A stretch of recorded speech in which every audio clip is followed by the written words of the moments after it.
Salam hangat, sahabat multimedia. Selamat datang di Multimedia Channel, dan kali ini kita akan mempersembahkan momen indah seputar sirah junjungan kita, Nabi Muhammad. Jangan lewatkan kesempatan untuk mengekspresikan kecintaanmu dengan memberikan like, komentar, dan tentu saja, jangan lupa subscribe agar kita selalu bersama dalam perjalanan multimedia yang penuh makna. Mari kita mulai. Halimah As-Sa'adiyah merasa cemas dengan peristiwa pembelahan dada Rasulullah. Oleh karena itu, ia memulangkan Rasulullah ke pangkuan ibunya. Baginda tinggal bersama ibunya hingga mencapai usia 6 tahun. Aminah merencanakan perjalanan ke Yathrib untuk menziarahi kubur suaminya, sebagai tanda penghormatan dan memori atas kematian tersebut. Aminah keluar dari Makkah, menempuh perjalanan 500 km bersama Rasulullah, ditemani oleh hadamnya Ummu Aiman dan ayah mertuanya Abdul Muthalib. Mereka tinggal di sana selama sebulan, dan setelah itu, Aminah kembali ke Makkah.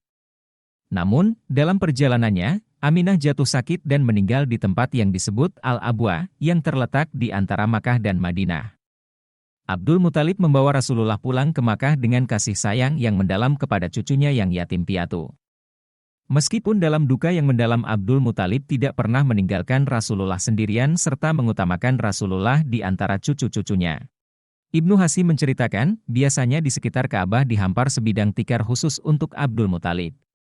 Anak-anak dan cucunya akan duduk di sekeliling tikar itu, tanpa seorang pun duduk di atasnya kecuali Abdul Muthalib. Namun, ketika Rasulullah yang masih kecil datang, Baginda diberi tempat duduk di atas hamparan itu. Pada saat itu, saudara bapaknya hendak menarik Rasulullah ke sisi untuk memberi tempat kepada Abdul Muthalib. Melihat hal ini, Abdul Muthalib pun berkata, "Biarkan anakku itu, demi Allah dia memiliki kedudukannya."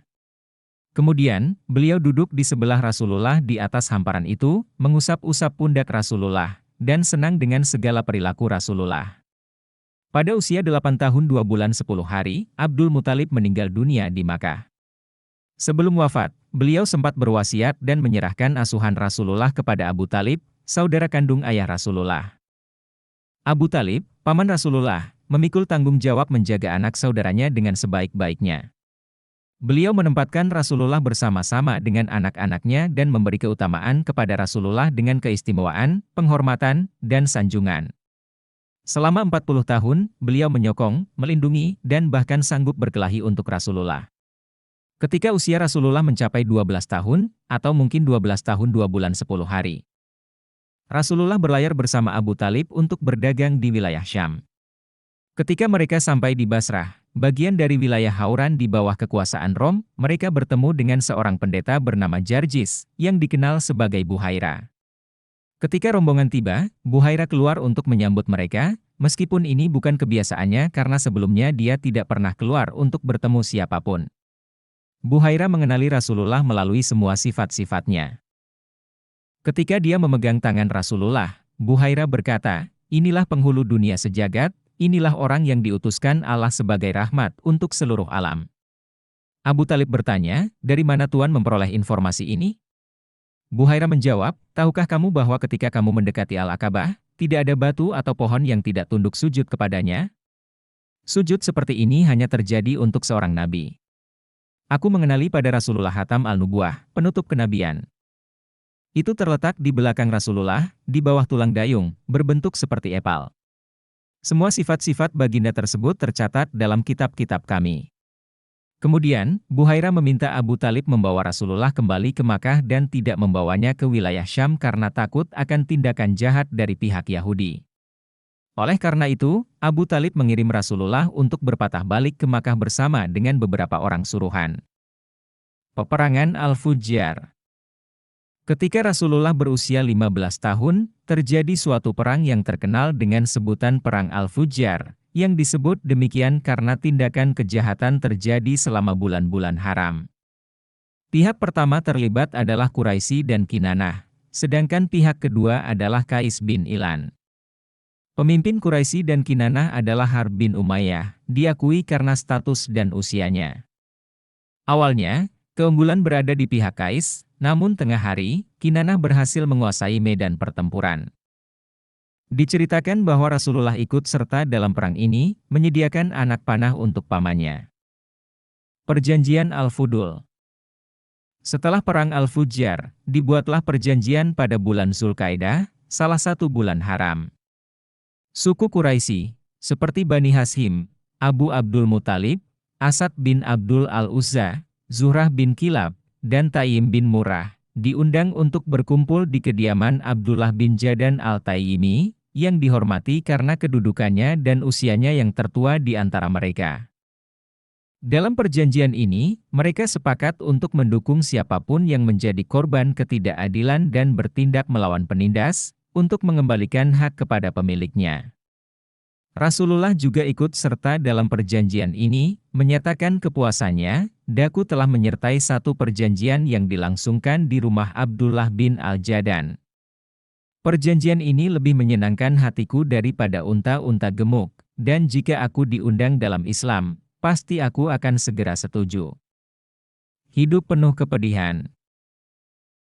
Rasulullah tidak mempunyai satu pekerjaan yang tetap di masa mudanya, namun demikian beberapa riwayat sering mengaitkan pekerjaan Rasulullah di masa remajanya sebagai peternak, mengembala kambing keluarga Bani Sa'ad, dan di Makkah pula mengambil upah dari penduduk Makkah dengan beberapa kirat.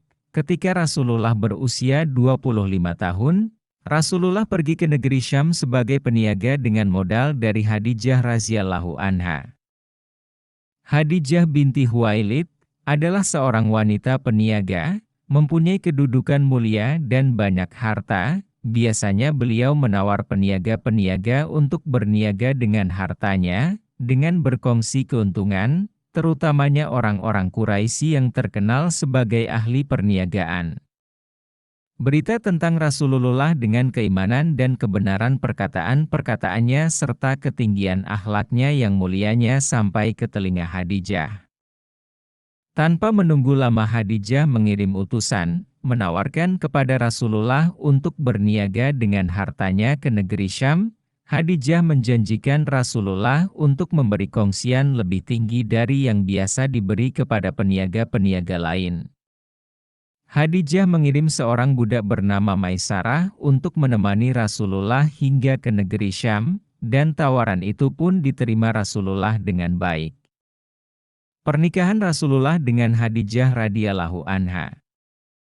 Sekembalinya Rasulullah ke Makkah dari perjalanannya, Khadijah mendapati hartanya terjaga dengan penuh amanah dan berkat, yang hingga kini belum pernah dilihatnya, ditambah dengan cerita-cerita yang dilaporkan oleh budak suruhannya Maisarah, mengenai segala sesuatu yang dilihatnya selama dia bersama Rasulullah di sana, dengan perangai-perangai yang lemah lembut, budi pekerti yang mulia, pikiran waras, kecerdasan dan perwatakan yang lurus.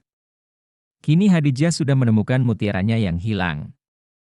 Sebelum ini ramai pembesar dan pemuka Quraisy yang ini untuk menikahi Khadijah, namun kesemua lamaran dan permintaan mereka ditolak.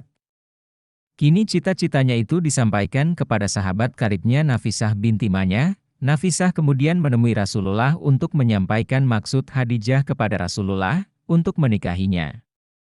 Rasulullah pun menyetujuinya dan menerima untuk menikah dengan Khadijah. Rasulullah memberitahukan perihal tersebut kepada saudara bapaknya. Setelah itu mereka datang menemui saudara bapak Khadijah dan terus meminang Khadijah untuk Rasulullah. Tidak berselang lama, upacara pernikahan pun dilangsungkan. Upacara akad nikah ini juga dihadiri oleh Bani Hashim dan pembesar-pembesar Bani Mudar. Pernikahan ini terjadi setelah 2 bulan kepulangan Rasulullah dari negeri Syam. Mahar pernikahannya ialah 20 ekor unta betina. Usia Khadijah saat itu sudah 40 tahun, namun di masa itu beliaulah seafdal-afdal wanita dari segi nasab, harta dan pemikirannya. Khadijah merupakan istri pertama Rasulullah, dan Rasulullah tidak menikah dengan wanita lain selama Khadijah masih hidup hingga Khadijah meninggal. Semua anak-anak Rasulullah adalah dari Khadijah kecuali Ibrahim. Ibrahim adalah anak dari Maryah Al-Qibtiyah. Anak pertama Rasulullah bernama Qasim. Karenanya Rasulullah digelar Abul Qasim, kemudian Zainab, Ruqayyah, Ummi Kalsum, Fatimah dan Abdullah. Rasulullah bergelar sebagai At-Tayyib dan At-Tahir. Semua anak lelakinya meninggal saat masih kecil, sementara semua anak perempuannya sempat hidup bersama Rasulullah hingga kebangkitan Rasulullah sebagai Rasul utusan Allah.